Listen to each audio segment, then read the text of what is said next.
Hey, what's up YouTube? Towey here bringing you a live dual commentary with Snipedown and myself from the UGC Training Grounds land before Iron Games Atlanta. The map being played between Cloud9 and Optic Halo today is Epicborough, which was included for the HCS Preseason Cup that weekend and is up for consideration to be included for the remainder of Season 2. Please like and subscribe as well as comment below to let me know your thoughts on today's video and what you would like to see in future videos. I hope you guys enjoy our analysis of the new map, and thanks for watching.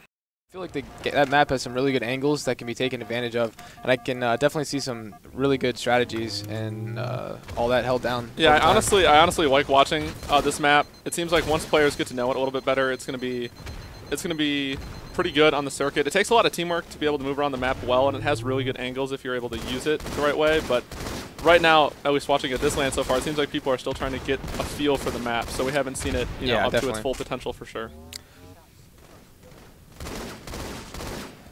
I think one of the biggest problems with some of the Halo pros is just adapting to change, and the fact that we've only been playing 3 maps for some of the longest time. The entire last season was just Lockdown, Shrine, and Warlord. So adding new maps to the circuit really this late, with only a few months left before Halo 5 comes out, really comes to a surprise to some of the players.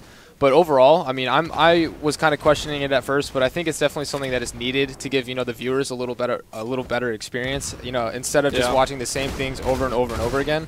The only thing that maybe can come into a concern is how many game types are actually going to be in the rotation. I think there's like 15 at this point. Right now there's a lot. It's definitely a little crowded, and hopefully we're able to weed that down a little bit for the rest of the season, because 15 is a little excessive for sure. But right now it's still interesting seeing C9 hold a lead here. It's kind of hard. These players don't take this maybe 100% seriously since they're still learning the map. And the best way to force teamwork when you don't know the map very well is just to run around together. But C9 seems to be doing a really good job of that. They're up quite a lot in the beginning of the game. Yeah, and right now we have Ola actually at the green side of the map. This is where Sniper spawns, and it's also the lift. So obviously you can see the colors on the maps. You know where people are going to be at. This is the most important side of the map, especially for the game types that are on this map. This is the area where it's got the most cover. You can back down, wait for teammates, the best angles. It's definitely got the best angles, and it's really easy to get across the map if you really need to. So we're taking a look at Ola right here. He's doing exactly what he needs to do and continue holding down the green side of the map. So to prevent the other team from pushing up too far. See, I really like what he did here, though. He took Snipe and he backed up to stay alive. He knows where they're pushing from, and he's letting his teammates push ahead of him here. That's exactly what he's doing. Right now he's just holding the cuts. This is exactly what I would be doing with the Sniper rifle right now. Obviously he's gonna peek out. He has one more full burst that he can handle. You can actually take a look at his shields, and I've known it so well that you can see how many shots it takes to kill you. And he just did everything so well right there. He baited Fear itself. Fear itself did really well as well by backing down. And look how good their teamwork is at this point in time. I mean, look at the score. Perfect. It's flawless. You couldn't have played any of that any better. Yeah, that was extremely impressive, actually. I'm definitely going to take that into consideration when we start playing these The most noticeable thing that people can probably take away from watching this, especially since the players don't know the maps very well, is to see how they use their teamwork. And I think that's really evident in the score right now, that C9 has gotten considerably better playing on land next to each other, especially trying to force their teamwork, than they did online. Because a lot of people maybe didn't take them very seriously with their online results, and that's not indicative of how good all of these players are. And right now, Ol is actually playing phenomenally. He's doing exactly what he needs to do. He's only putting the number of shots he can on people before backing down. Right there, I think he just got kind of caught on the wall besides getting away. But overall, he's playing amazing. And the first thing he's going to do, I guarantee, is that's an interesting spawn. I don't know about that one, but he's definitely going to want to try and get green control. He spawned across the map from all of his teammates, so he just got put into an unfortunate situation there. I kind of want to see what Optic's doing. They seem to be. Yeah, go ahead and check them out. Let's see why Optic's struggling.